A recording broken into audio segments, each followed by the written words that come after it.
உள்ளத்தில நல்ல உள்ளம் தூங்கியதில்லை. இத நானா சொன்னேன், நாடறிஞ்ச கவிஞன் எழுதினா.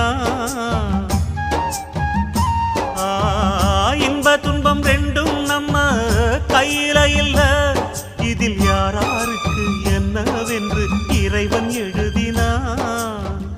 கல்லடிய வாங்கிக்கணும் காய்ச்ச மறந்தான். வைகுண்ட ஏகாதசி நாளில் இந்த 3 பொருள்களை வழங்கினால் விஷ்ணு பகவான் மற்றும் முருகனின் அருளை இரட்டையாக பெற முடியும். உங்களுக்கு முருகன் பிடிக்கும் அப்படின்னா வீடியோவை லைக் செய்து ஓம் முருகா போற்றி என்று கூறி சேனலை சப்ஸ்கிரைப் செய்து கொள்ளுங்கள். இந்த 3 பொருள்களை வைகுண்ட ஏகாதசி தினத்தில் வாங்குவதால் உங்களின் 21 தலைமுறை பாவங்கள் நல்லதே நடக்கும், நல்லதே நடக்கும். அண்டம் முழுதும் ஒன்றினுள் அடக்கம், அதுவே ஆனை முகமெனும்.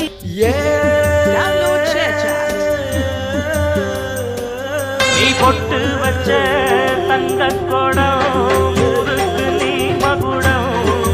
நாங்க தொட்டு தொட்டு இழுத்து வரோம் ஜோரான தங்கரதம். அடலி தங்க கட்டி